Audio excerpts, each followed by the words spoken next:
वाचावे ज्ञानेश्वरी, डोळा पहावी पंढरी. जन्माला आल्यानंतर ज्ञानेश्वरी ही वाचलीच पाहिजे आणि डोळ्याने पंढरपूरचं दर्शन सुद्धा केलं पाहिजे. ज्ञानेश्वर माऊलींच्या समाधीचं दर्शन आळंदीला केलं पाहिजे, पंढरीची वारी केली पाहिजे. असा ग्रंथराज ज्ञानेश्वरी असणारा श्रेष्ठ ग्रंथ आहे. तर या ग्रंथाविषयी माहिती, या ग्रंथाचं महात्म्य सांगणारा हा आजचा अभंग आहे. ओम नमो ज्ञानेश्वरा, ओम नमो ज्ञानेश्वरा,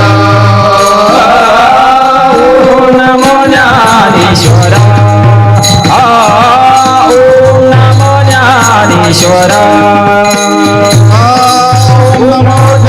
ज्ञानेश्वरा, ओम नमो ज्ञानेश्वरा, ओम नमो ज्ञानेश्वरा, ओम नमो ज्ञानेश्वरा, ओम नमो ज्ञानेश्वरा, ओम नमो ज्ञानेश्वरा.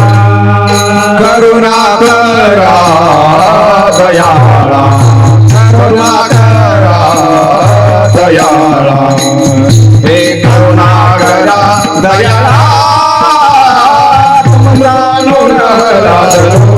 तुला झालो पावन झालो चराचर. करुणा करा दयाळा, करुणा करा दयाळा, करुणा करा दयाळा, तुझा अनुग्रह धरो,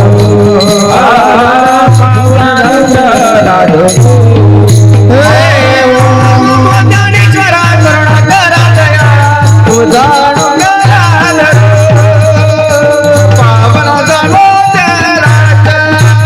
ओम नमो ज्ञानेश्वरा करुणा करा दयाळा, तुझा अनुग्रह धरो, पावन झालो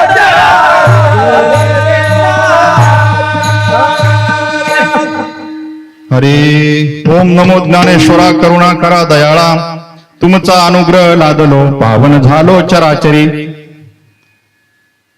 तर सालाबाद प्रमाणे याही वर्षी श्री क्षेत्र निमगाव सावा या गावातील घोडेमाळा या ठिकाणी आपला अखंड हरिनाम सप्ताह गणेशोत्सवानिमित्त आपण सुरू केलेला अखंड हरिनाम सप्ताह आहे.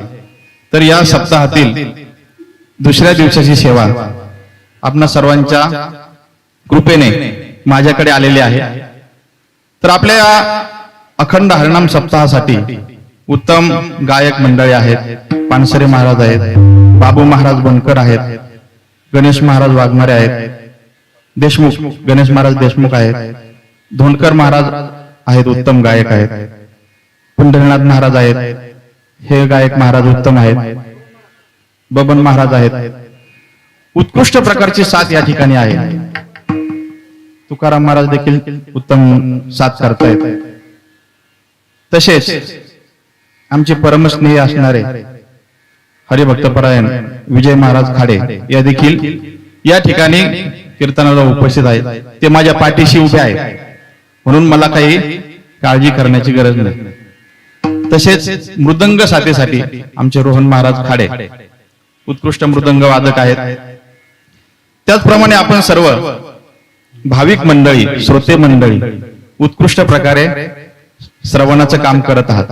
कारण श्रोतेच नसतील तर कोणाला सांगणार आहे की नाही. असं या ठिकाणी उत्तम प्रकारचा अखंड हरिनाम आपण अखंड हरिनाम सप्ताह आयोजित करत असतात.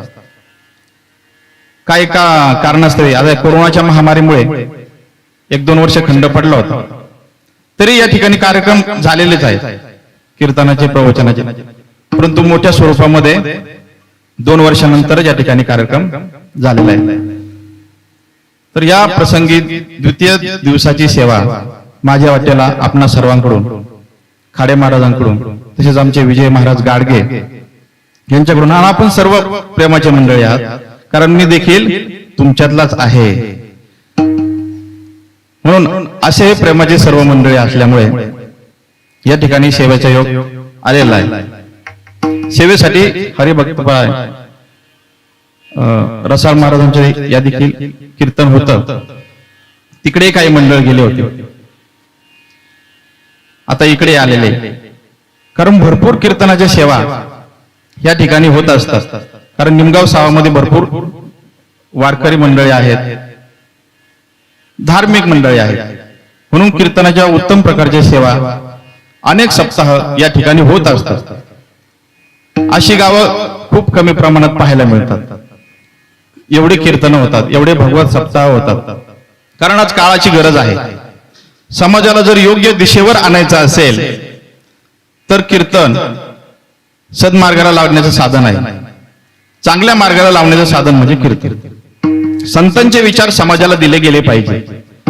आपल्याकडे ते खूप चांगल्या प्रमाणात संतांचे विचार घेतले जातात, कीर्तनांचं आयोजन केलं जातं. तर सेवेसाठी घेतलेला संत श्रेष्ठ एकनाथ महाराजांचा अभंग आहे. भाव धरून या वाचित ज्ञानेश्वरी, कृपा करे हरे तयावरी.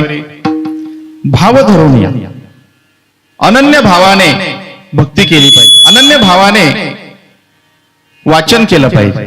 फक्त वाचायचं म्हणून वाचायचं नाही, तर भाव पाहिजे. मनामध्ये जर भाव नसेल तर भगवान परमात्मा कृपा करणार नाही. मनी नाही भाव, देवा मला पाव, देव आशाने पावायचा नाही रे, देव बाजारचा भाजीपाला नाही रे. मनात जर भाव नसेल तर देव आपल्याला पावणार नाही, भगवान परमात्मा कृपा करणार नाही. म्हणून भावाने भक्ती केली पाहिजे. भाव नसेल तर भक्ती करण्यास सुद्धा अर्थ नाही.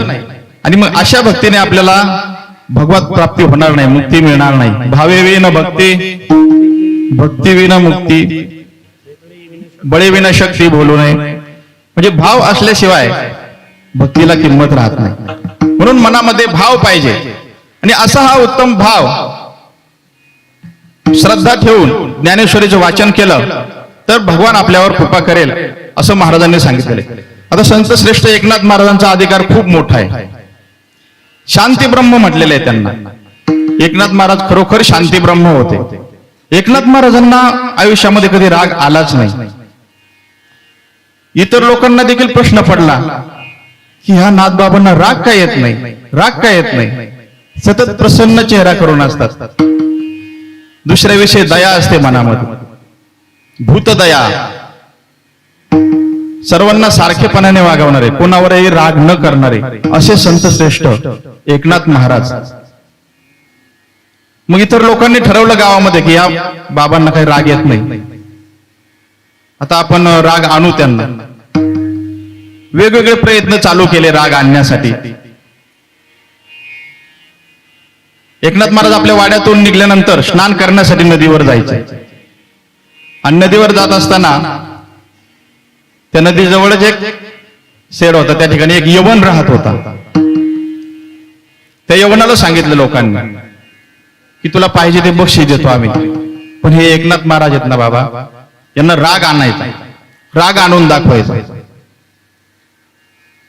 आता त्या यवनाला पान खाण्याची सवय होती. मग काय, आता चांडाळ चौकडे असते गावामध्ये काही काही, तर त्या ठिकाणी पण त्यावेळेस होते निंदा करणारे लोक. त्यांना एकनाथ महाराजांचं मोठेपण सहन होत नव्हतं. मग त्यांनी सांगितलं त्या यवनाला की तू यांना राग आणून दाखव. मग त्याने सांगितलं मी पान खातो आणि त्यांच्या अंगावर थुंकतो, पान खातो आणि थुंकतो, नक्कीच राग येईल म्हणे. झालं, ठरल्याप्रमाणे एकनाथ महाराज सकाळीच स्नान करण्यासाठी नदीवर गेले असता स्नान विधी आटोपला आणि चालत चालत वाड्याकडे येण्यासाठी निघाले. येत असताना तो यवन जवळ गेला आणि अंगावर थुंकला. एकनाथ महाराजांनी पाहिलं आणि स्मित हास्य केले. पुन्हा ते स्नान करण्यासाठी नदीवर निघून गेले. पुन्हा योग्य प्रकारे स्नान केलं आणि स्नान करून पुन्हा यायला लागला, पुन्हा थुंकला. अशा खूप वेळा झाल्या, अनेक वेळा झाल्या. 108 वेळा तो यवन नाथांच्या अंगावर थुंकला, परंतु नाथांनी थोडा सुद्धा राग व्यक्त केला नाही.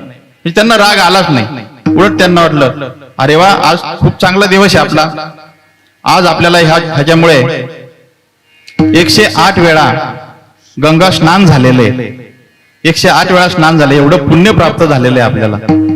म्हणून त्याचे धन्यवाद मानले. शेवटी प्रसाद देऊनी मुक्त केला, प्रसाद देऊनी मुक्त केला, प्रसाद देऊनी मुक्त केला, प्रसाद देऊनी यवना मुक्तला प्रसाद देऊनी मुक्त केला, प्रसाद देऊनी मुक्त केला, प्रसाद देऊनी मुक्त केला. यवना अंगावरी तुंगला देऊनी मुक्त केला, प्रसाद देऊनी मुक्त केला, प्रसाद देऊनी मुक्त केला.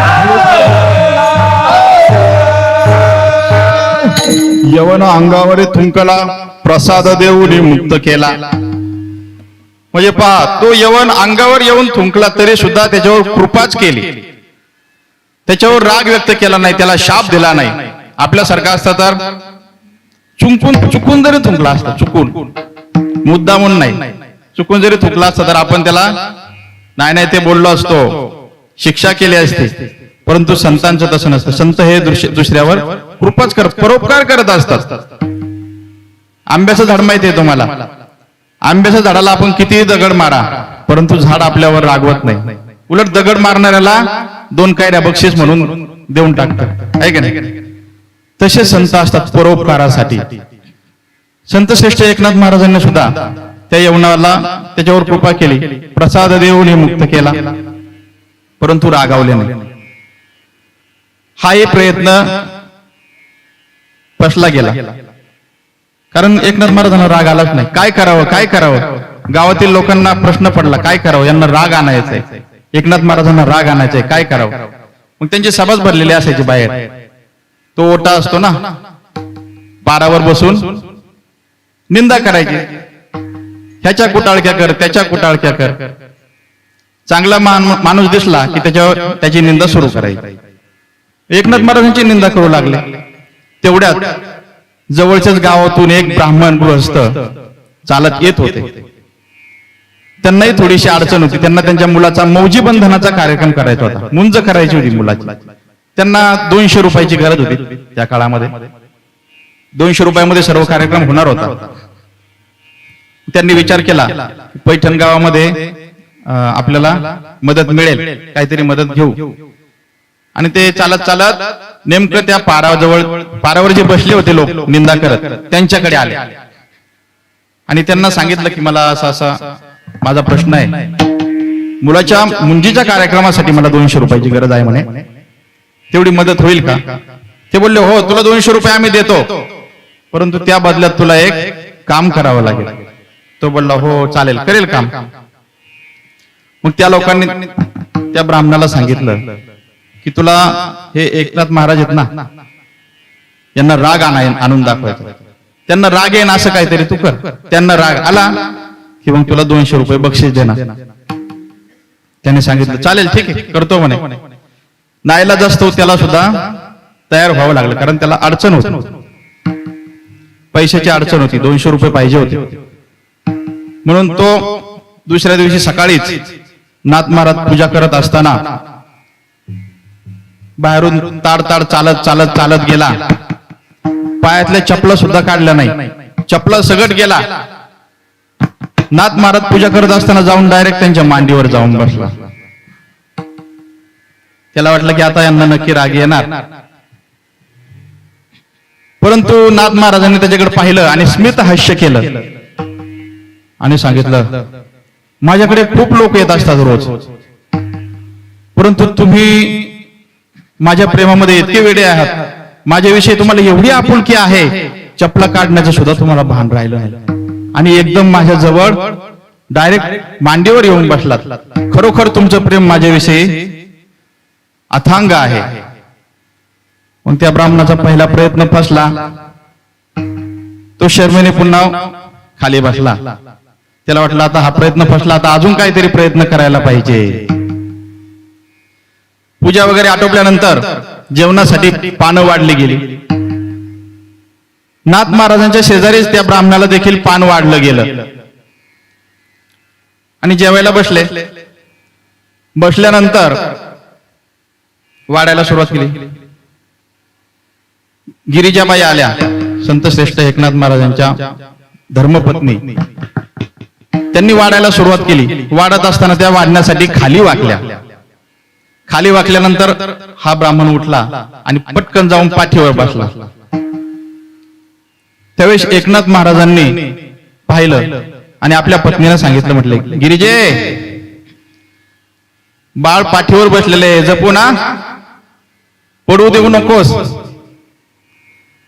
तेव्हा त्या सुद्धा नाथ महाराजांच्या धर्मपत्नी असल्यामुळे त्यांनी सांगितलं, अहो, मला हरिपंडिताला पाठीवर घेऊन काम करण्याची सवय आहे, ह्या बाळाला सुद्धा मी पडून देणार नाही.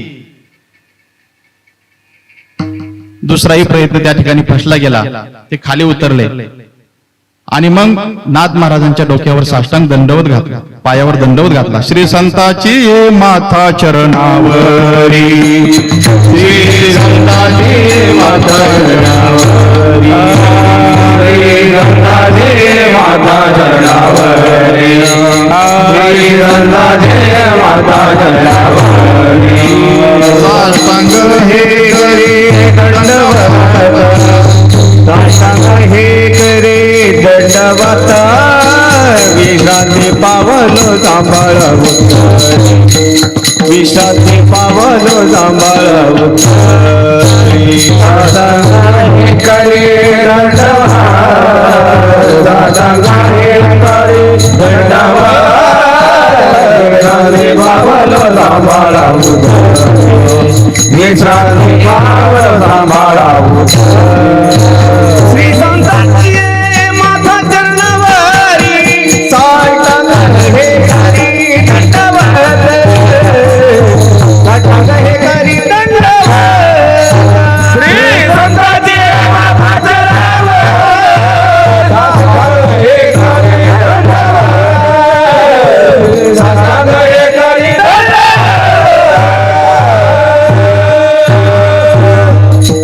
श्री संताचे माथा चरणावरी, साष्टांग हे करी दंडवत. त्या ब्राह्मणाला आपल्या वागण्याचा पश्चाताप झाला आणि नाथ महाराजांना सांगितलं, माफ करा महाराज, मला या बाहेरच्या लोकांनी तुमच्याविषयी सांगितलं की नाथ महाराजांना राग आणून दाखवा. मुलाच्या मुंजीसाठी 200 रुपये पाहिजे होते, ते त्यांच्याकडून मिळणार होते.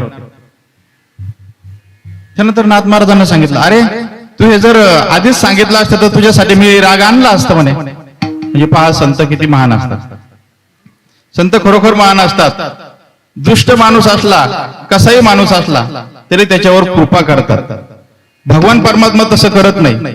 भगवान परमात्मा भक्ताला आपल्या पायाजवळ ठेवतो आणि दुर्जनाचा मात्र नाश करतो. भक्तरागे पायापाशी दुर्जनाची संहारी, दुर्जनाची संहारी, दुर्जनाची संहारी. भक्तरागे पायापाशी दुर्जनाची संहारी, दुर्जनाची संहारी, दुर्जनाची संहारी.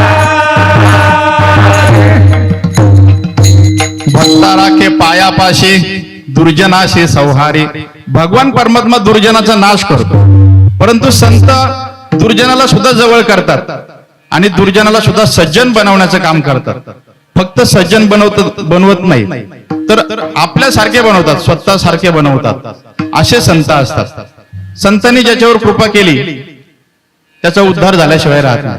दुर्जनाचा उद्धार करतातच, परंतु संतांच्या सानिध्यामध्ये जे जे येतील, निर्बुद्ध प्राणी जरी संतांच्या सानिध्यामध्ये आला तरी त्या प्राण्याचा सुद्धा उद्धार केल्याशिवाय संत राहणार नाही.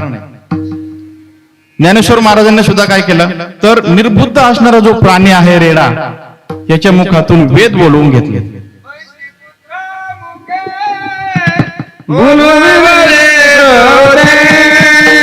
माझी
मंत्रामुखे बोलविणे श्रुती चालविणे भिंती बैसोनिया. ज्ञानेश्वर महाराजांनी रेड्यावर कृपा केली. तो सुद्धा वेद बोलू लागला. त्याचं मंदिर झालं आळे या ठिकाणी. आपण दर्शन घेतो. रेडा सजीव होता, परंतु निर्जीव असणारी भिंत, त्या भिंतीवर ज्ञानेश्वर महाराजांनी कृपा केली. ती भिंत सुद्धा चालू लागली. आळंदीला गेल्यानंतर आपण त्या भिंतीचं दर्शन घेतो. म्हणजे संत सर्वांवर कृपाच करत असतात. भगवान परमात्मा फक्त भक्तावर कृपा करतो, परंतु संतांच्या सानिध्यामध्ये जो कोणी येईल त्याच्यावर संत कृपा करत असतात. म्हणून संत श्रेष्ठ एकनाथ महाराज देखील सर्वांवर कृपाच करायचे. महान संत होते ते, शांती ब्रह्म होते. त्यांना शेवटपर्यंत कधीही राग आलाच नाही. ते मोठे अधिकारी संत होते. साक्षात भगवान परमात्मा त्यांच्या सेवेची अपेक्षा करत होता. भगवान परमात्म्याला सुद्धा वाटलं की नाथ महाराजांच्या घरी आपल्याला सेवा करायला मिळाली पाहिजे. म्हणून साक्षात भगवान परमात्मा श्रीकृष्ण त्यांनी मनुष्य देह धारण केला, श्रीखंडाचा वेश धारण केला आणि नाथ महाराजांच्या घरी आले. नाथ महाराजांच्या घरी आल्यानंतर नाथांना सांगितलं की महाराज, तुमची कीर्ती ऐकून मी थेट द्वारकेवरून आलेलो आहे या ठिकाणी. नाथ महाराजांनी सांगितलं का बाबा? तर त्या श्रीखंडेने सांगितलं की मला तुमच्या घरी सेवा करायची आहे. मला फक्त 2 टायमाचं जेवण दिलं तरी चालेल. मला तुमची सेवा करण्याची संधी द्या. परंतु नाथ महाराजांनी सांगितलं तू या ठिकाणी राहायचं असेल तर राहू शकतो, परंतु सेवा करावी अशी काही माझी इच्छा नाही. तू इथे राहा, 2 टायमाचे जेवण कर, कपडे वगैरे सगळं देऊ, काय अडचण नाही. परंतु श्रीखंडेने सांगितलं की नाही, मी माझ्या स्वकमाईचं खाणार. माझी विनंती आहे म्हणे की मला या ठिकाणी तुम्ही काम करण्याची संधी द्या. छोटं मोठं काम करत जाईल. त्यावेळेस नाथ महाराजांनी सांगितलं ठीक आहे म्हणे, मी रोज सकाळी देवपूजा करत असतो. देवपूजेसाठी तू फुले आणून देत जा, चंदन उगाळून देत जा. त्यावेळेस श्रीखंड्याने सांगितलं हो चालेल म्हणे. संत श्रेष्ठ एकनाथ महाराजांच्या घरी साक्षात भगवान परमात्मा श्रीखंड्याच्या रूपामध्ये चंदन उगाळून द्यायचं काम करायचा. नाथ महाराजांना पूजेसाठी फुले आणून देण्याचे काम करायचे. एवढंच नाही तर कपडे धुण्याचं काम सुद्धा केलं आणि कावडीने पाणी वाहण्याचं काम सुद्धा भगवान परमात्म्याने एकनाथ महाराजांच्या घरी केलेलं आहे. कावडीने पाणी ज्या घरी चक्र पाणी वाहे, कावडीने ज्या घरी पाणी चक्र पाणी वाहे, कावडीने चक्र पाणी वाहे, कावडीने ज्या घरी पाणी चक्र पाणी वाहे. वंदिताचे वंदिताचे पाय, अनन्य भक्ती भावे निळा वंदिताचे पाय, अनन्य भावे वंदिताचे पाय. आरती वाळू स्वामी एकनाथा, आरती वाळू स्वामी एकनाथा, आरती वाळू स्वामी एकनाथा, आरती वाळू स्वामी एकनाथा. कावडीने पाणी ज्या घरी चक्र पाणी वाहे. साक्षात भगवान परमात्मा ज्यांच्या घरी कावडीने पाणी वाहतंय ते संत खरोखर थोडंच असले पाहिजे. अशा महान संतांनी सांगितलंय की भाव धरून या वाचित ज्ञानेश्वरी. भाव धरून ज्ञानेश्वरी वाचन केलं तर तुमच्यावर भगवान परमात्मा कृपा केल्याशिवाय राहणार नाही. संत श्रेष्ठ ज्ञानेश्वर महाराजांनी समाधी घेतली आणि समाधी घेतल्यानंतर काही दिवसांनंतर काही वर्षे लोटली गेली आणि ज्ञानेश्वर महाराजांच्या कंठाला अजान वृक्षाची मुळी लागली होती. अजान वृक्ष, आळंदीला गेल्यानंतर आपल्याला अजान वृक्ष पाहायला मिळतात, आपण दर्शनही घेतो. त्या अजान वृक्षाची मुळी संत श्रेष्ठ ज्ञानेश्वर महाराजांच्या कंठाला लागली होती आणि त्यांच्या कंठाला मुळी लागल्यानंतर एकनाथ महाराजांचा घसा देखील दुखू लागला, कंठ दुखू लागला. त्यावेळेस स्वप्नामध्ये ज्ञानेश्वर महाराजांनी एकनाथ महाराजांना सांगितलं की माझ्या कंठाला अजान वृक्षाची मुळी लागलेली आहे, तेवढी येऊन तुम्ही काढा. तेव्हा संत एकनाथ महाराज आळंदी या ठिकाणी गेले. त्यांनी समाधीचा शोध घेतला आणि त्या समाधीमध्ये प्रवेश करून ज्ञानेश्वर महाराजांच्या कंठाची मुळी काढलेली आहे. असे महान भागवत भक्त होते. एवढा मोठा अधिकार होता की ज्ञानेश्वर महाराजांनी त्यांना स्वतःच्या कंठाला लागलेली मुळी काढायला सांगावं.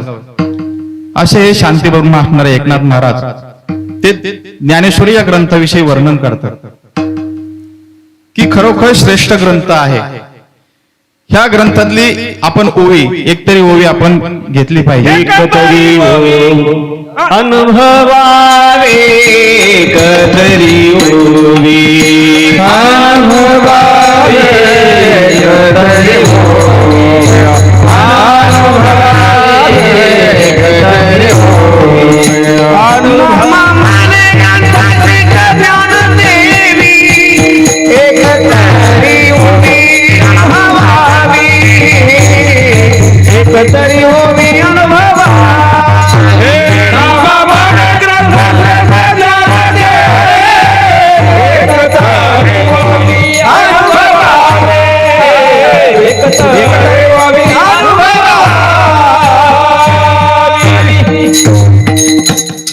नामा म्हणे ग्रंथ श्रेष्ठ ज्ञान देवे, एकतरी ओवी अनुभवावे. ज्ञानेश्वरी मधील एक आणि एक शब्द म्हणजे अमृताचा थेंब आहे. त्या ग्रंथातील एकही शब्द व्यर्थ नाही. सर्व ओव्या अर्थपूर्ण आहेत. प्रत्येक ओवीचा आपल्या जीवनासाठी उपयोग होणार. म्हणून त्या ग्रंथातली एक तरी ओवी आपण अनुभवली पाहिजे, अभ्यास केला पाहिजे, हे का नाही? अशा ग्रंथाचं पारायण केलं पाहिजे, नित्यनेमाने पारायण केलं पाहिजे. नित्यनेमाने पारायण करणारे खूप कमी लोक पाहायला मिळतात. रोज आंघोळ झाल्यानंतर आपण ज्ञानेश्वरी ग्रंथ वाचू शकतो, आहे का नाही? काही श्रावण महिन्यामध्ये वेगवेगळ्या प्रकारचे ग्रंथ वाचतात, वाचले पाहिजे. त्याचप्रमाणे ज्ञानेश्वरी हा देखील ग्रंथ वाचण्यायोग्य आहे.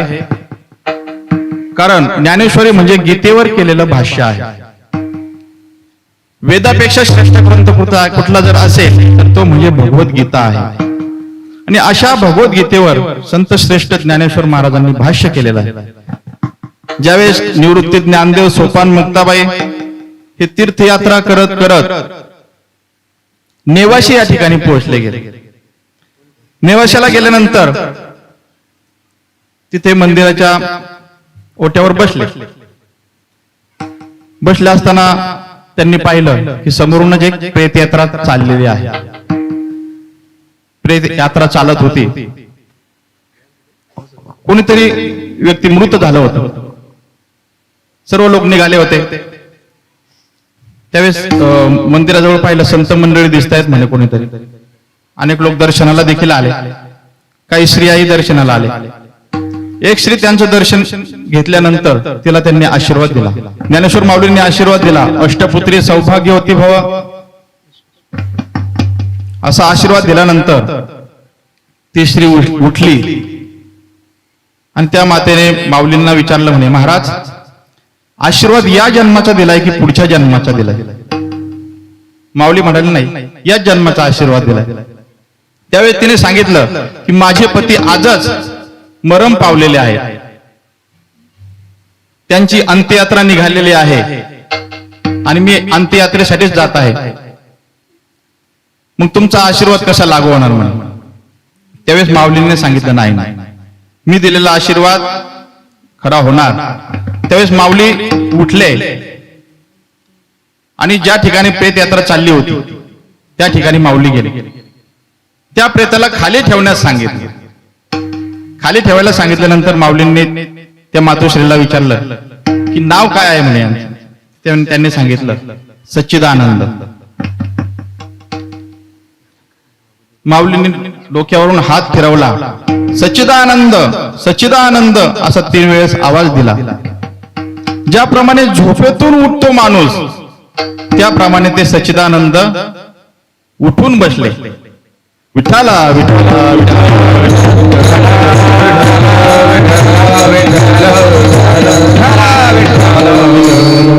एवढा अधिकार ज्ञानेश्वर महाराजांचा होता. ते सच्चिदानंद बाबा उठल्यानंतर त्यावेळेस माऊलींनी त्यांना सांगितलं म्हणे जा आता घरी. त्यावेळी त्या सच्चिदानंद बाबांनी सांगितलं की नाही म्हणे, तो सच्चिदानंद मेला, आता इथून पुढचं जे काही जीवन आहे ते सर्व आयुष्य मी तुमच्या सेवेसाठी खर्च करणार आहे. तुम्ही काही काम सांगा, मी आवडीने करेन. तर माऊलींनी निवृत्ती दादाला विचारलं की काय काम सांगायचं म्हणे यांना. तर निवृत्ती दादाने सांगितलं की माझा अतिशय आवडता ग्रंथ आहे भगवद्गीता, ह्या भगवद्गीतेवर भाष्य करा तुम्ही सांगा. आणि हे सच्चिदानंद बाबा लिहून काढतील, लिहिण्याचं काम करतील. मग माऊलींनी भगवद्गीतेवर भाष्य केलं. एका श्लोकाचा अर्थ ओव्यांमध्ये मांडला गेला आणि सच्चिदानंद बाबा लिहून काढण्याचं काम करायचं. म्हणजे माऊलींनी ज्ञानेश्वरी सांगितली नेवासा या ठिकाणी आणि लिहिण्याचं काम सच्चिदानंद बाबांनी केलं. म्हणून संतांचा एवढा अधिकार. संत ज्ञानेश्वर महाराज ज्या खांबाला टेकून बसले होते ज्ञानेश्वरी सांगत असताना, त्या खांबासाठी सुद्धा मंदिर आहे. आपण गेल्यानंतर त्या खांबाचं दर्शन घेतो. नोहे हा सामान्य महिमा संतांचा, नोहे हा सामान्य महिमा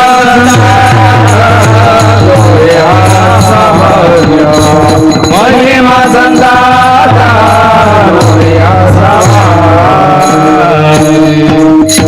खरोखर संतांचा महिमा खूप अगाध आहे, अवर्णनीय आहे. खांबासाठी सुद्धा मंदिर. असा एक ग्रंथराज ज्ञानेश्वरी जर अनन्य भक्ती भावाने आपण जर वाचली तर भगवान परमात्मा आपल्यावर कृपा करतो. हे एकनाथ महाराजांनी अभंगाच्या पहिल्या चरणामध्ये सांगितले. वाचे ज्ञानेश्वरी भावधरोनिया, वाचे ज्ञानेश्वरी भावधरोनिया, वाचे ज्ञानेश्वरी भावधरोनिया,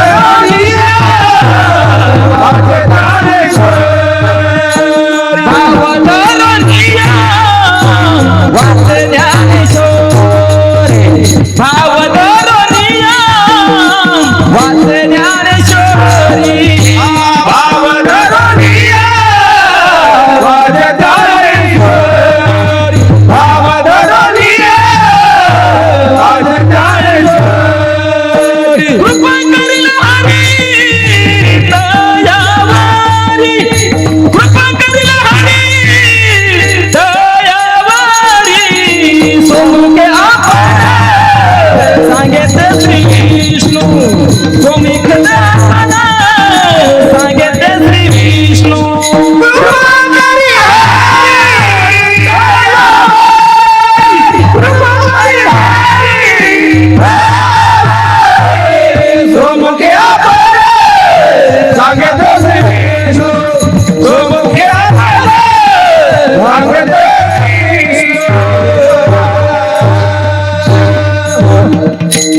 भाव धरून या वाचे ज्ञानेश्वरी, कृपा करे हरी तयावरी. अनन्य भावाने जर वाचन केलं तर भगवान परमात्मा कृपा केल्याशिवाय राहणार नाही. आता काय काय लोक जातात दिंडीमध्ये, वारीसाठी भरपूर लोक जातात. काही खरोखर देवासाठी जातात, अनन्य भक्ती भावाने जातात. काही काही वेगवेगळ्या कारणासाठी जातात, घरी त्रास होतो म्हणून काही काही जातात वारीला. आता आपल्या गावामध्ये तसं नसून आपल्या गावातले खरोखर वारकरी आहेत, कारण एवढे अखंड हरिनाम सप्ताह या ठिकाणी होतात. वारीचं महत्व आपल्याला कळलेलं असणार. परंतु अशीच वारी पंढरपूरला जाण्यासाठी निघाली होती. एका गावामध्ये मुक्कामासाठी आले आणि मुक्कामासाठी आल्यानंतर एक वारकरी बाबा होते. त्या वारकऱ्याने थोडेसे पैसे घेतले होते जवळ, असा बंडलच होता 50-50च्या नोटांचा. त्याला वाटलं चला वारीमध्ये काही खर्चासाठी लागले तर घेऊ सोबत. पैसे सोबत घेतलं, खिशामध्ये ठेवले आणि ते ठेवत असताना एका गृहस्थाने पाहिलं. ज्याने पाहिलं तो होता चोर. त्याला वाटलं अरे वा, आता आपल्याला पैसे मिळणार, आपण सुद्धा वारीला जाऊ. कशासाठी? तर त्या वारकऱ्याचे पैसे चोरण्यासाठी. गेला वारीमध्ये, दिंडीमध्ये सहभागी झाला आणि ज्या वारकऱ्याजवळ पैसे होते त्या वारकऱ्यासोबत मैत्री केली, छान छान बोलू लागला, गोड गोड बोलू लागला. कारण फायदा असल्यावर खूप लोक गोड गोड बोलतात. मग त्यालाही वाटलं की चला आता आपल्याला पैसे मिळतील, यांचे पैसे घ्यायचे आणि आपण दिंडी सोडून जायचं. आता वारकरी बाबा सुद्धा खूप अनुभवी होते, अनेक प्रकारचे अनेक वाऱ्या केल्या होत्या त्यांनी, वर्षानुवर्षे वारी करत होते, त्यांनाही अनुभव होताच. त्यांनी ओळखलं की हा एवढा गोड गोड बोलतोय म्हणजे याने पैसे पाहिलेले दिसतात. पण चला, त्यांनी ठरवलं की ठीक आहे, काय याला बोलायचं नाही, येऊ द्या, आपल्यासोबत आला तर येऊ द्या. तर चोरांनी मैत्री केली. दिवसभर दिंडीमध्ये चालून चालून दमल्यानंतर, कीर्तन वगैरे रात्रीचं भजन आटोपल्यानंतर वारकरी बाबा झोपायला यायचे.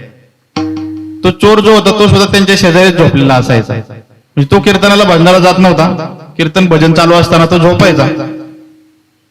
मग कीर्तनावरून वारकरी बाबा आले की मग उठायचा. परंतु वारकरी बाबा झोपत असताना आपल्या खिशातले पैसे काढून त्या चोराच्या खिशामध्ये ठेवून द्यायचे आणि ठेवून दिल्यानंतर झोपे जायचे. मग ते झोपे गेल्यानंतर हा चोर उठायचा आणि इकडे पहा, वारकऱ्याची पिशवी चेक करायचा, खिसे तपासायचा, परंतु कुठेही पैसे सापडायला तयार नाही. मग दमून दमून तो झोपून जायचा. मग पहाट झाल्यानंतर काकडासाठी वारकरी उठायचे. वारकरी बाबा उठायचे आणि त्या चोराच्या खिशामध्ये ठेवलेले जे पैसे होते ते काढून घ्यायचे आणि आपल्या खिशामध्ये ठेवायचे आणि काकडासाठी जायचे. असा नित्यक्रम चालू होता. दिंडी पंढरपूर पर्यंत गेली, परंतु चोराला काही पैसे मिळाले नाही. सकाळी आंघोळ वगैरे झाल्यानंतर चहा नाश्ता करायला लागल्यावर वारकऱ्याजवळ पैसे दिसायचे. चहा प्यायला गेले, नाश्ता करायला गेले, हॉटेलमध्ये गेले तर हॉटेल बोलायला जायचे, हे घे चहाचे पैसे, हे नाश्त्याचे पैसे. चोराला प्रश्न पडायचा की आपण एवढे खिसे तपासतोय, पिशवी तपासतोय, आपल्याला पैसे मिळत नाही, हे कुठे ठेवतात.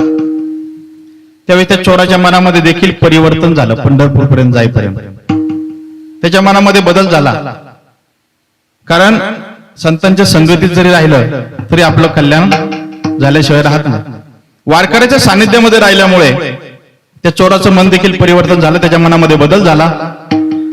त्यालाही वाटू लागलं की आपण हे खरंच दुष्कृत्य करत आलेलो आहे एवढे दिवस, परंतु आता आपण चांगल्या लोकांमध्ये आलेलो आहे, वारी घडली आपल्याला, आपण हा वाईट मार्ग सोडला पाहिजे आणि चांगल्या मार्गाला लागलं पाहिजे. न राहून चोराने वारकरी बाबांना विचारलं की तुमच्या पैशासाठी मी खरं तर वारीमध्ये सहभागी झालो होतो, परंतु मी रोज तुमचे खिसे तपासायचो, मला का पैसे मिळत नव्हते. त्यावेळेस वारकरी बाबांनी सांगितलं की अरे बाबा, मी तुला पहिल्याच दिवशी ओळखलंय, तू वारीमध्ये आला त्या पहिल्याच दिवशी मी तुला ओळखलं आहे की तू पैशासाठी आला म्हणून तर मी ज्यावेळेस मी झोपायला जायचो त्यावेळेस माझे पैसे तुझ्या खिशामध्ये ठेवून मी झोपे जायचो, तू मात्र स्वतःचे खिसे तपासत नव्हता, तर माझे खिसे, माझी बॅग तपासायचा, म्हणून तुला पैसे मिळाले नाही. त्यावेळेस मग चोराच्या डोक्यात प्रकाश पडला. परंतु संतांच्या संगतीमध्ये गेल्यानंतर त्याच्यात परिवर्तन झालं. तर त्याने जशी वारी केली तशी वारी करण्यात अर्थ नाही. अनन्य भावाने वारी केली पाहिजे, भक्ती भावाने वारी केली पाहिजे. जर खऱ्या भावाने वारी केली, श्रद्धेने वारी केली तर आपलं कल्याण झाल्याशिवाय राहणार नाही. विठाला विठाला विठाला विठाला.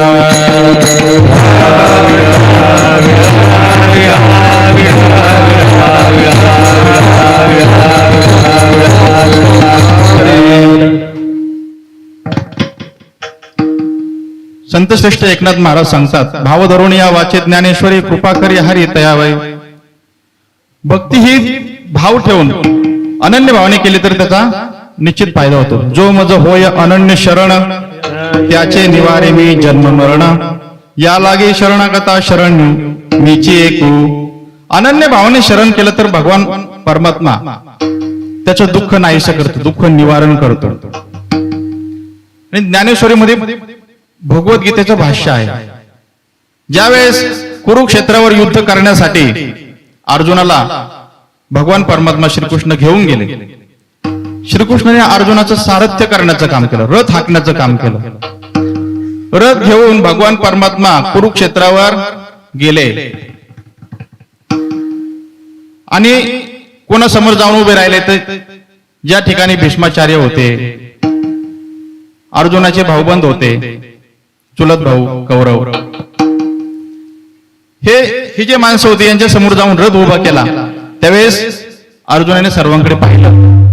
अर्जुनाने श्रीकृष्णाला सांगितलं की म्हणे हे तर सर्व माझेच आहेत आणि यांच्यावरच मी कसा बाण घालवायचा. तर त्यावेळेस भगवान परमात्म्याने सांगितलं नाही, धर्मासाठी तुझं कर्म म्हणून तुला हे युद्ध करावंच लागेल. तरी अर्जुन तयार व्हायला तयार नाही. त्यानंतर भगवान परमात्म्याने अर्जुनाला विश्वरूप दर्शन दिलं.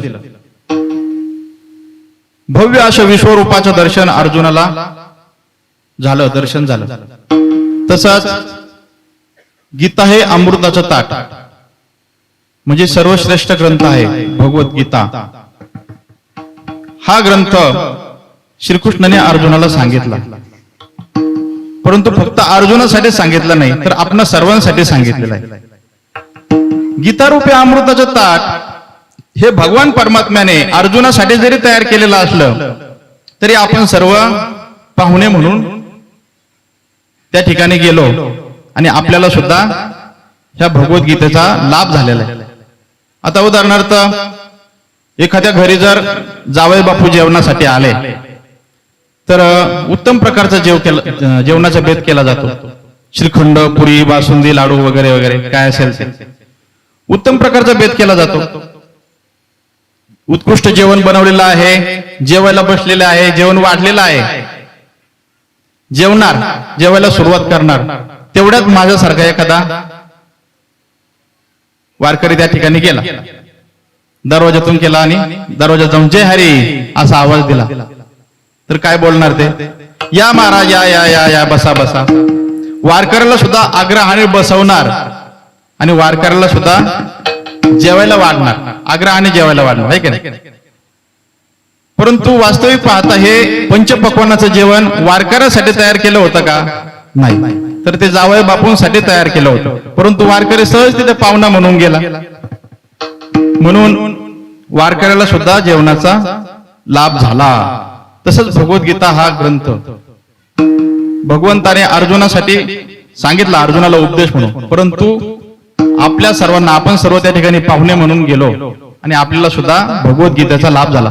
सहजे ब्रह्मरसाचे पारणे केले अर्जुनाला की नारायणे, तिचे अवसरे पाहुणे पातलो आम्ही. म्हणजे अर्जुनासाठी सांगितलेली भगवद्गीता ही आपल्यासाठी सुद्धा तितकीच उपयोगी आहे. आणि ही भगवद्गीता साक्षात, आता अनेक लोकांनी प्रश्न विचारले की नाथ बाबा तुम्ही ग्रंथ वाचायला सांगताय, मग बाकी पण भरपूर ग्रंथ आहेत, वेद आहेत, अनेक प्रकारचे ग्रंथ आहेत, मग तुम्ही ज्ञानेश्वरीच का वाचायला सांगता?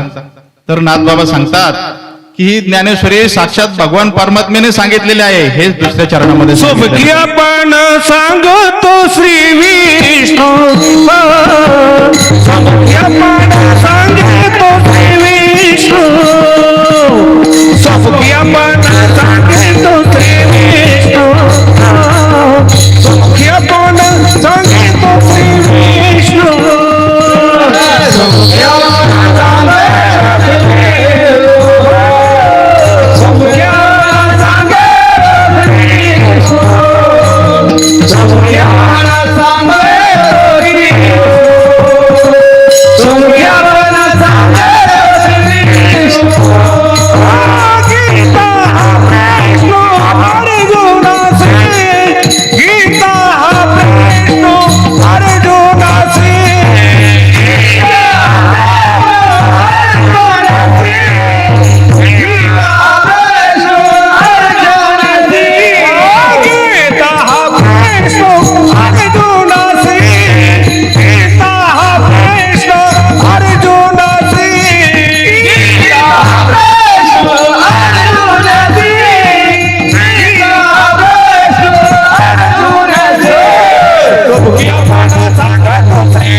आपण सांगेतो श्री विष्णू श्रीगीता हा प्रश्न अर्जुनेशी.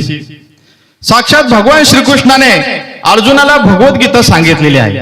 भगवद्गीता म्हणजे सोन्याचे अलंकार, सोन्या 100 नंबरी सोने, 24 कॅरेट सोनं भगवद्गीता. भगवान परमात्म्याने हे सोनं 700 तोळा आहे का नाही, 700 कॉईन समजा सोन्याचे आहे का नाही, सोन्याचे कॉईन हे अर्जुनाला दिलेले. परंतु संस्कृत मध्ये असल्यामुळे सर्वसामान्य लोकांना संस्कृत समजायला जड जाईल. ज्याचा अभ्यास झालेला असेल त्याला संस्कृत समजायचं. आपल्या सारख्याला संस्कृत समजणं कठीण आहे. अभ्यास केला तर ते समजू शकतो.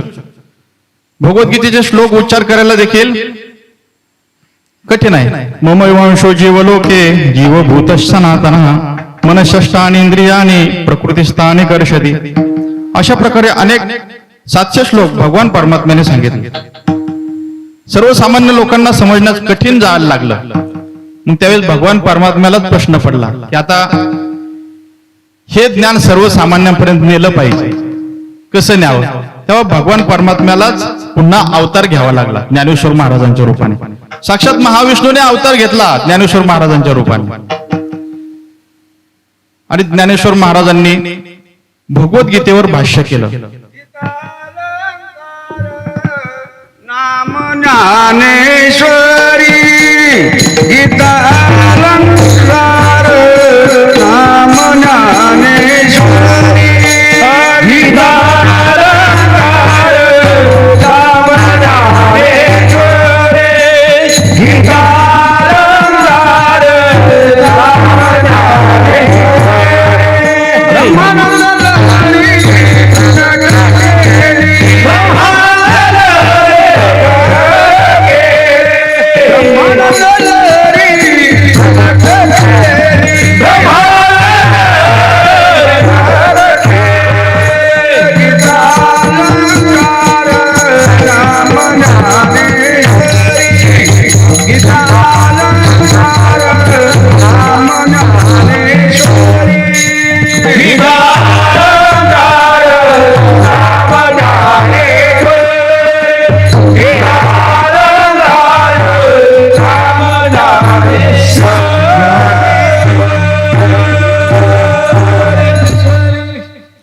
अलंकार नाम ज्ञानेश्वरी.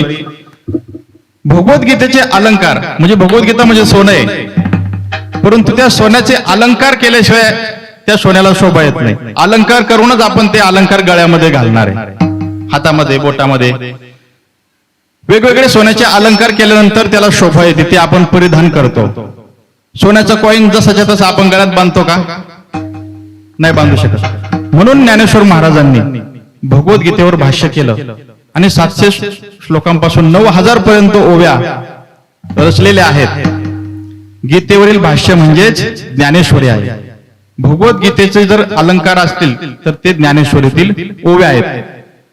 म्हणून महाराजांनी सांगितलं गीता अलंकार नाम ज्ञानेश्वरी. साक्षात भगवान परमात्म्याने सांगितलेली ही भगवद्गीता आणि त्या भगवद्गीतेचा अर्थ आपल्याला समजायला तयार नाही, सामान्य माणसाला समजायला तयार नाही. म्हणून माऊलींनी आपल्याला ते सोपं करून दिलं. प्राकृत भाषेमध्ये ज्ञानेश्वरी ग्रंथाची रचना केली. म्हणून एकनाथ महाराजांनी सुद्धा सांगितले की भाव धरून या वाचे ज्ञानेश्वरी कृपा करी हरी तयावरी. साक्षात भगवंताने सांगितल्यामुळे त्याला अनन्यसाधारण महत्व आहे. आता त्यानंतर अजून काय काय फायदे होतात ज्ञानेश्वरी वाचल्यानंतर? अनेक प्रकारचे. भगवान परमात्मा कृपा तर करतोच, तसंच ज्ञानेश्वरी वाचल्यानंतर भीती सुद्धा निघून जाते आपल्या मनात. भय, आहार निद्रा भय मैथून. आता हे प्रत्येकाची काही गोष्टींची गरज असते माणसाला. आहार म्हणजे आपण जेवण करतो रोज, आहाराची आपल्याला गरज आहे आणि आवड सुद्धा आहे की नाही. आहार शरीरासाठी आवश्यक आहे आणि आपल्याला आवडतं सुद्धा जेवायला. उत्तम प्रकारचे पक्वान्नाचे बेत जर असतील तर आपल्याला जेवायला सर्वांना आवडतं. तसेच निद्रा, शरीर स्वास्थ्य उत्तम राहण्यासाठी निद्रा म्हणजे झोप सुद्धा आपल्याला गरजेची आहे. झोप गरजेची देखील आहे आणि झोपायला आवडतं सुद्धा सर्वांना आवडतं झोपायला. एवढंच नाही तर काय काय लोकांना कीर्तनात आल्यानंतर सुद्धा घरी झोपेच्या गोळ्या खाऊन सुद्धा काही ना झोपेत नाही, परंतु कीर्तनात बसल्या बसल्या काय काय ना लगेच झोप लागला. तर आपल्याकडे तसं नाही. आपल्याकडे सर्व अधिकारी श्रोते असल्यामुळे कोणी आपल्याला झोपलेलं पाहायला मिळणार नाही. सर्व एकाग्र चित्ताने कीर्तन ऐकताना दिसतात. झोपेची गरज आहे आणि झोपेला आवडतं सुद्धा. आहार निद्रा भय मैथुनाची गरज आहे आणि सर्वांना आवड देखील आहे. परंतु भय म्हणजे भीतीची आपल्याला आवड सुद्धा नाही. की कोणाला वाटतं मला भीती वाटली पाहिजे, मला भय झालं पाहिजे, कोणालाही वाटत नाही. भीती नकोशी असते सर्वांना आणि भीतीचा काही फायदा पण नाही आपल्या शरीराला. भीती वाटल्यामुळे काही फायदा होते असं नाही. परंतु फायदा जरी होत नसला तरी भय आपल्या जीवनामध्ये असतच. प्रत्येकाला भय असतच. प्रत्येकाला म्हणण्यापेक्षा सर्वांना जर भय कशाचं असेल तर ते मृत्यूचं भय असतं, आहे का नाही? मरणाचं भय असतं, यमराजाचं. कधी यमराजा येईल आणि कधी आपले प्राण घेऊन जाईल ते सांगता येत नाही. प्रत्येकाला मृत्यूचं भय असतं, परंतु एक ना एक दिवस सर्वांना जायचंच असतं. परंतु मनामध्ये सारखी भीती असते. जीव प्रिय असतो सर्वांना. काय काय माणसांचं कपड्यावर खूप प्रेम असतं.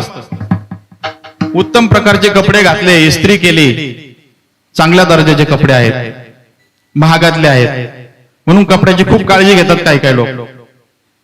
कशाला टच होत नाही. एवढंच नाही, मंदिरात गेल्यानंतर खाली वाकून दंडवत जर घातला देवाला तर नाही, कपडे वाळतील म्हणून, कपडे खराब होतील म्हणून लांबूनच दर्शन घेतो. का तर कपड्यावर प्रेम आहे खूप. परंतु कधी कधी प्रवास करत असताना जर अपघात झाला, जखम झाली, अपघात झाल्यानंतर जखम वगैरे झाली तर मग कपड्यावरचं प्रेम संपतं. नवीन चांगल्या दर्जाचे कपडे असले तरी ते फाडतो आणि जखमेला गुंडाळतो. का तर कपड्यावरचं प्रेम संपलं. आता देहावर प्रेम आहे, शरीरावर प्रेम आहे खूप. परंतु शरीरावर प्रेम कुठपर्यंत असतं? जोपर्यंत आपल्या जीवावर जात नाही. समजा एखाद्याच्या पायाला जखम झाली छोटीशी, दुर्लक्ष केलं, परंतु ती जखम वाढत गेली वरपर्यंत आली. तो डॉक्टरांकडे उशिरा गेला, पॉइझन झाला. डॉक्टरांनी सांगितलं किती उशिरा आले तुम्ही, आता या जखमीमुळे पॉइझन झालेलं आहे, गुडघ्यामधून पाय तुम्हाला काढावा लागणार आहे.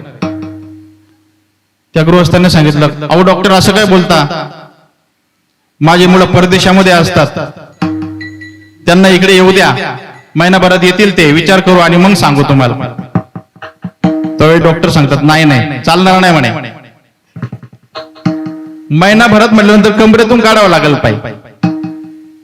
तर त्या गृहस्थाने विचार केला आणि डॉक्टरांना सांगितलं की डॉक्टर आताच्या आता गुडघ्यातून पाय काढून टाका. का तर देहावरचं प्रेम संपलं, आता जीवावर प्रेम आहे. म्हणजे सगळ्यांना शेवटी भीती मरणाचीच असते. प्रत्येकाचं प्रेम हे जीवावर असतं. म्हणजेच काळाची सर्वांना भीती आहे.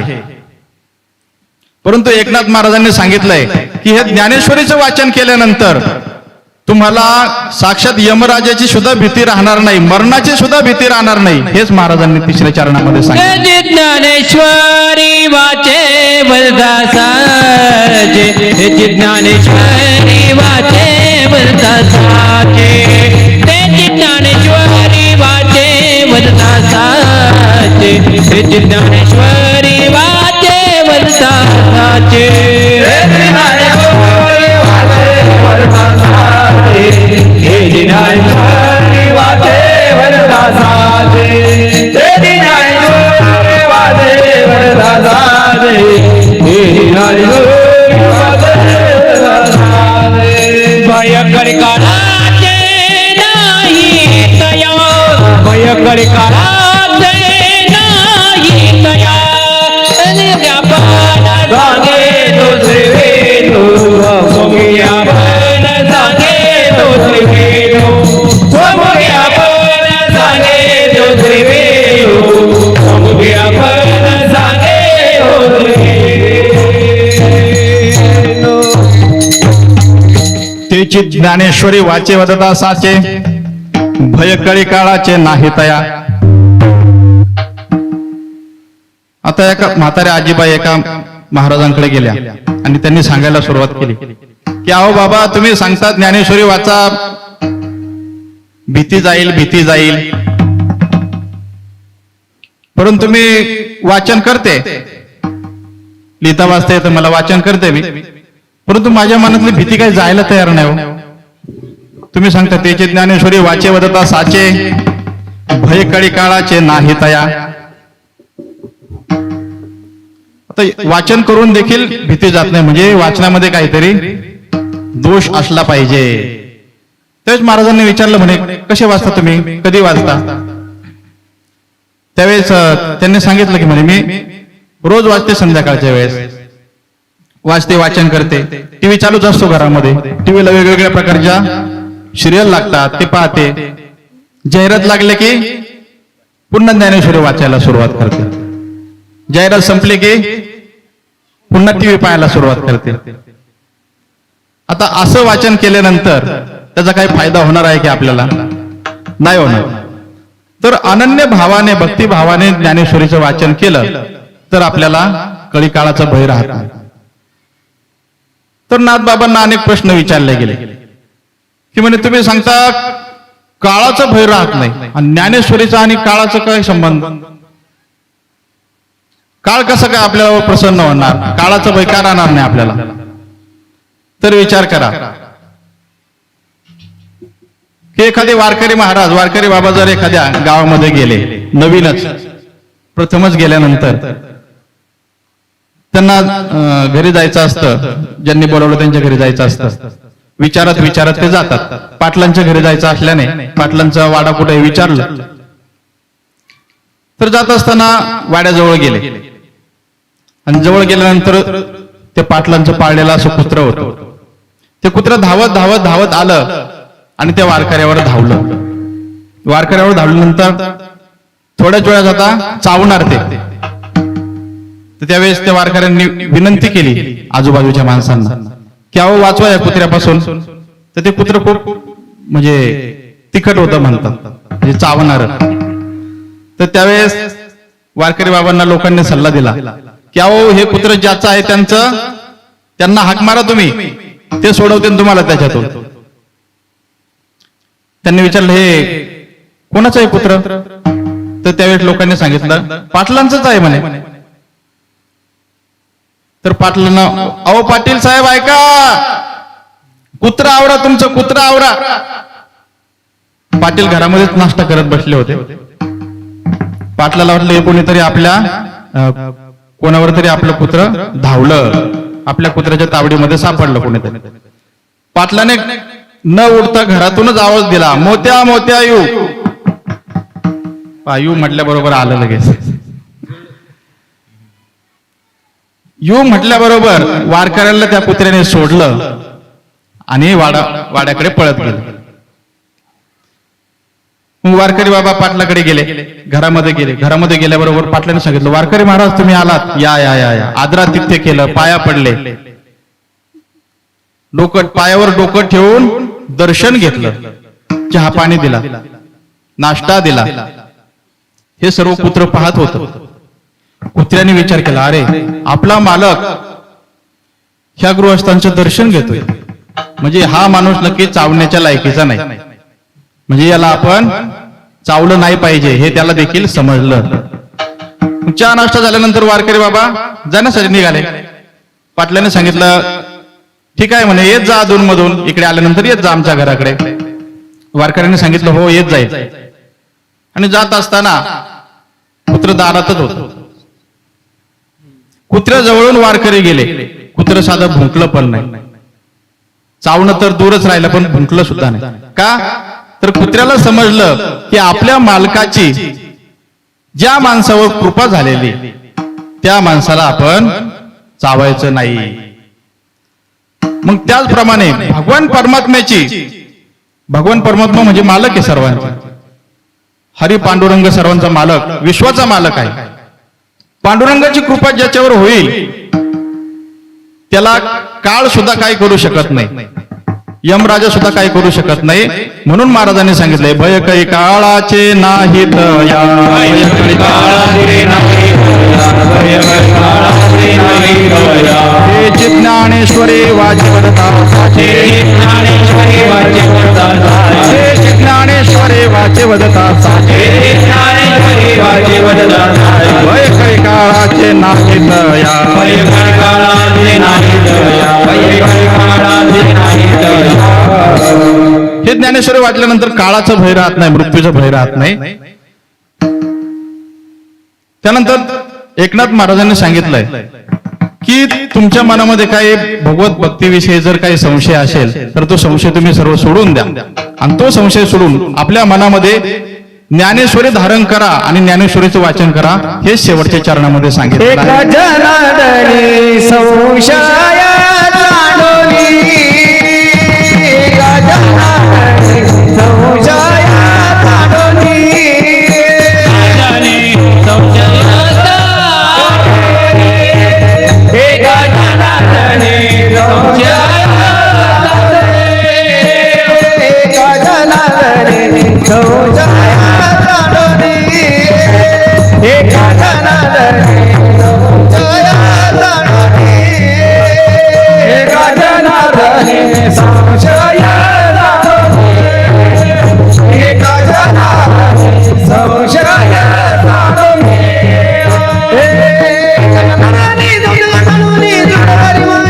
ज्ञानेश्वरी एक जननानी जननानी जननानी ज्ञानेश्वरी सोमुखे अवर सांगतो श्री विष्णू सोमुखे अवर सांगतो श्री विष्णू एक जननानी जननानी जननानी ज्ञानेश्वरी एक जननानी जननानी जननानी सोमुखे अवर सांगतो श्री विष्णू सोमुखे अवर सांगतो श्री विष्णू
एका जनार्दनी संशय सांडवणे दृढधरी म्हणे ज्ञानेश्वरी. नाथ महाराजांनी सांगितलंय की मनामध्ये जो काही संशय असेल तो सर्व संशय सोडून द्या. कारण लोकांच्या मनामध्ये खूप संशय येतात की खरंच फायदा होईल का, खरंच देव असेल का. काय काय खूप नास्तिक असतात, काय म्हणतात नाही देव नाही, देव नाही, असं खूप लोक बोलतात. आणि कधी कधी मंदिरासमोर समोरून जर चालले तर नकळतपणे हात जोडले जातात, देवाला हात जोडले जातात, लांबून का होईना पण हात जोडले जातात. एवढं सांगतो देव नाही, देव नाही, परंतु विज्ञानानं देखील मान्य केलेलं आहे भगवत शक्ती आहे. एक गृहस्थ होते खूप विज्ञाननिष्ठ, विज्ञानाच्या गप्पा मारायचे. विज्ञान तर आहे, विज्ञानाची आपल्यावर आहे कृपा, परंतु विज्ञान विज्ञान नास्तिकपणा, देव नाहीच म्हणायचे. देव नाही, देव नाही. विज्ञानाची साधनं आहेत म्हणजे विज्ञानानेच आपल्याला मोठं केलंय. अध्यात्म नावाचं काहीच नाहीये, परंतु ज्या ठिकाणी विज्ञानाचं संपतं, विज्ञान संपतं, तिथून पुढे अध्यात्म सुरू होत असतं, लक्षात ठेवा. विज्ञानापेक्षा श्रेष्ठ अध्यात्म आहे. तो व्यक्ती भाषण देत होता, विज्ञानाचे चमत्कार, विज्ञानाचे फायदे, आणि म्हणायचा देव नाहीच. खूप चांगलं वक्तृत्व केलं त्याने, वक्तृत्व केलं उत्तम प्रकारे, आणि कार्यक्रम संपला, व्याख्यानाचा कार्यक्रम संपला आणि खाली बसला. खाली बसल्यानंतर सर्व लोक खुश झाले. आणि असे जे गृहस्थ वारकरीच असतील ते त्या ठिकाणी गेले आणि त्यांना सांगितलं, वा वा वा, तुम्ही विज्ञानावर आधारित खूप चांगल्या प्रकारे भाषण दिलं, अतिशय चांगले बोललात, वक्तृत्व तुमचं खरोखर चांगलं आहे. तो बोलला, हो खरं आहे तुमचं, काय करता, ही सगळी देवाची कृपा. म्हणजे पहा, एवढ्या वेळ सांगत होता देव नाही देव नाही, परंतु शेवटी ईश्वरी शक्ती आहे हे आपल्याला मान्य करावंच लागेल, आणि आहेच. म्हणून भगवान परमात्म्याबद्दल कोणतीही शंका आपण मनामध्ये ठेवायची नसते. त्याचप्रमाणे संतांची जी वचन आहेत, आता संतांनी सांगितलंय ना, ज्ञानेश्वरी वाचा, देव कृपा करेल, करणारच, कारण संत तेवढे अधिकारी होते. म्हणून आपण देखील मनातला संशय दूर केला पाहिजे, संशय घेणं सोडून दिलं पाहिजे. परमार्थावर संशय घेता कामा नये. काही काही लोकांना जर थोडस जीवनामध्ये दुःख निर्माण झालं तर लगेच देवावर नाराज होतात. एवढंच नाही तर काय काय माळ सुद्धा काढतात, काय नाही म्हणे माझं काही चांगलं नाही झालं माळ घातल्यामुळे. अरे याच्यासाठी माळ घातलीस का? जीवनामध्ये थोडं जरी दुःख झालं तरी लगेच भगवंताची सेवा बंद करतात. परंतु तसं न करता जीवनामध्ये दुःख सुख चालूच असतं, सुख दुःख चालूच असतं, हे काय. परंतु सुख दुःख किती आले तरी सुद्धा भगवत सेवेपासून जो दूर जात नाही तोच खरा भक्त आहे.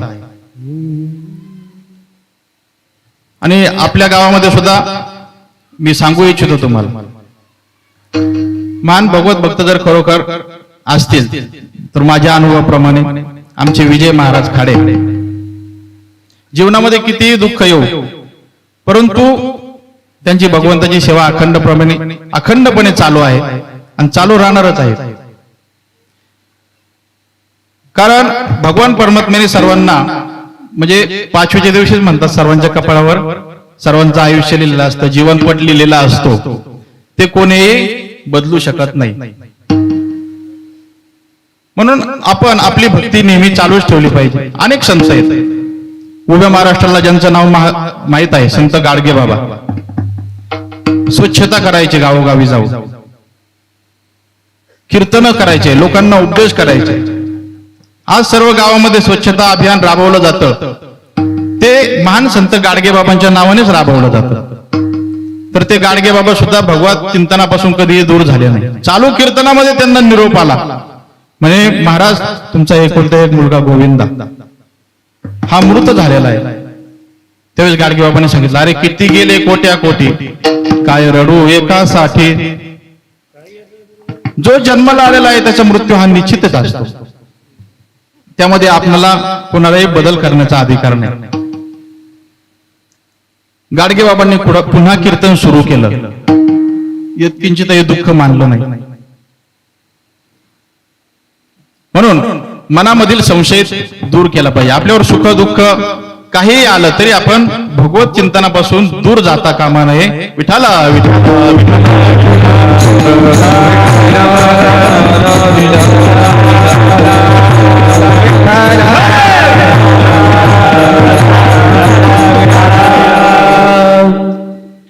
एका जनार्दनी संशय सांडोणी दृढ धरे म्हणे ज्ञानेश्वरी. ज्ञानेश्वरीतल्या ओव्या आपण अनुभवल्या पाहिजे, आपल्या जीवनामध्ये आचरणात आणल्या पाहिजे. असा हा ग्रंथ श्रेष्ठ ज्ञानेश्वरी आहे. एकनाथ महाराजांनी उत्तम प्रकारे त्याचे महत्व सांगितलेलं आहे. तर एकनाथ महाराज देखील उत्तम संत होते, शांती ब्रह्म होते. जेव्हा एकनाथ महाराजांनी देह ठेवला तेव्हा त्यांना त्यांची अंत्ययात्रा निघाली गेली. 4 खांदेकरी आले आणि 4 खांदेकरी आल्यानंतर ते मनामध्ये विचार करू लागले, आपसामध्ये बोलू लागले की पहा, आयुष्यभर संत संत म्हणून मिरवला आणि शेवटी आपल्याच खांद्यावर जावं लागलं की नाही त्याला. एकनाथ महाराजांनी त्यांच्या मनातील ओळखलं आणि ते उठून बसले.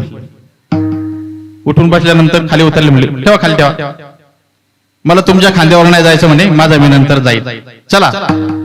पुन्हा पाठीमागे आले. म्हणजे काळावर सुद्धा ज्यांची सत्ता होती, संपूर्ण जगाला काळ खातो, परंतु संतांनी मात्र काळाच्या डोक्यावर पाय दिलेला आहे. एवढा अधिकार संतांचा आहे. जगा काळ खाये आम्ही माथा दिला पाये, आम्ही माथा दिला पाये, आम्ही माथा दिला पाये. जगा काळ खाये आम्ही माथा दिला पाय. काळावर सुद्धा नाथ महाराजांची सत्ता होती. शेवटी नाथ महाराजांनी स्वतः गंगेमध्ये जाऊन जलसमाधी घेतली. एवढा त्यांचा अधिकार होता. असे अधिकारी संत सांगतात, भाव धरून या वाचे ज्ञानेश्वरी कृपा करी हरी तयावरी. महान अधिकारी संतांनी सांगितल्यानंतर काही संशय घेण्याचं कारण नाही. असो, सालाबत प्रमाणे चालत आलेला आपला हा अखंड हरिनाम सप्ताह घोडेमाळा या ठिकाणी उत्तम प्रकारचा सप्ताह आयोजित केलेला आहे. या ठिकाणी दुसऱ्या दिवसाची सेवा माझ्या अल्पबुद्धीप्रमाणे जसं जमेल त्या पद्धतीने केलेलं आहे. तुमच्या सर्वांच्या कृपेने मला बोलण्यासाठी पाठबळ मिळालं. तसेच विजय महाराज खाडे आहेत, ते पाठीशी उभे असल्यामुळे मी बोलू शकलो. सर्व टाळकरी मंडळी, उत्तम गायक, उत्तम पखवाज वादक आहेत. तुम्ही सर्व कार्यकारी मंडळी, रविदादा आहेत, अजून सर्व मंडळी आहेत, सर्वांची नाव माहित नाही, परंतु सर्वांचे कमिटीचे मनापासून आभार व्यक्त करतो. आणि असाच आपला अखंड हरिनाम सप्ताह वर्षानुवर्षे वाढत जाऊ, त्याच्यामध्ये अजून वाढ व्हावी अशी भगवान परमात्म्याकडे प्रार्थना करतो. ज्ञानेश्वर माऊली ज्ञानराज माऊली तुकाराम, ईश्वर माऊली ज्ञानराज माऊली तुकाराम, ईश्वर माऊली ज्ञानराज माऊली तुकाराम, ईश्वर माऊली ज्ञानराज माऊली तुकाराम, ईश्वर माऊली ज्ञानराज माऊली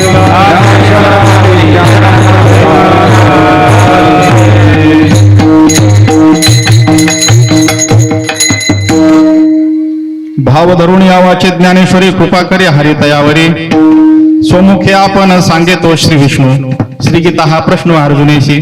तेचे ज्ञानेश्वरी वाचे वदता साचे, भयकळी काळाचे नाही तया. एका जनार्दनी संशय सांडोणी, दृढ धरी म्हणे ज्ञानेश्वरी. स्वमुखे आपण सांगेतो श्री विष्णू, श्री गीता हा प्रश्न अर्जुनेशी. असो, भाव धरून भक्ती केली पाहिजे, अनन्य भावाने भक्ती केली पाहिजे. सत्य कर्मासाठी सहाय्य केलं पाहिजे. तुकाराम महाराजांनी सांगितले, तुका म्हणे सत्य कर्म व्हावे सहाय्य, घातली अभय नरका जाणे. सत्य कर्माला सहाय्य करायचं म्हणजे सत्कर्म करणारे जे कोणी असते. आता पुढे मंदिर बांधायचं काम चालू असेल, आपलं राम मंदिर भारताचं मोठं वैभव आहे का नाही. अनेक प्रकारचे मंदिर बांधकाम ज्या ठिकाणी चालू असेल, किंवा अखंड हरिनाम सप्ताह चालू असेल, अशा ठिकाणी आपण सहकार्य करायला हरकत नाही, है की नाही. सहकार्य करायचे म्हणजे काय, पैसे द्यायचे असं त्याचा अर्थ होत नाही. तर त्या ठिकाणी जेव्हा आपण श्रमदान करू शकतो, है की नाही. म्हणून सत्यकर्मासाठी सहाय्य झालं पाहिजे. झालेली सेवा भगवान परमात्म्याच्या चरणी अर्पण करतो आणि तुम्हा सर्व मायबापांचे मनापासून धन्यवाद व्यक्त करतो. एवढा वेळ आपण सर्व एकदम शांत चित्ताने बसून श्रवण केला. आपण खरोखर अधिकारी श्रोते मंडळी आहात तुम्ही. नाहीतर काय ठिकाणी लक्ष नसतं लोकांचं ऐकायला, काही झोपतात, है का नाही. परंतु आपल्याकडे तसं काही पाहायला मिळालं नाही. अनेक कीर्तन होतात. आज जवळजवळ 3 कीर्तन आपल्या भागामध्ये आहेत, है की नाही.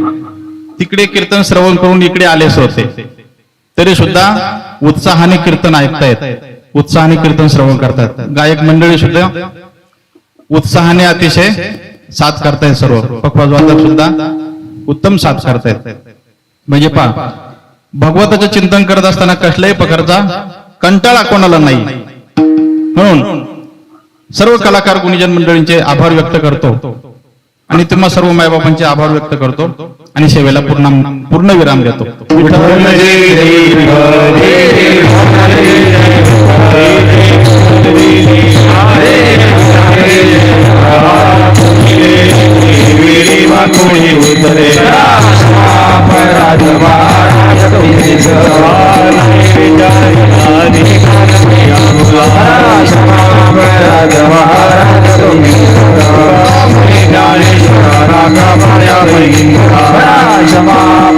क्षमा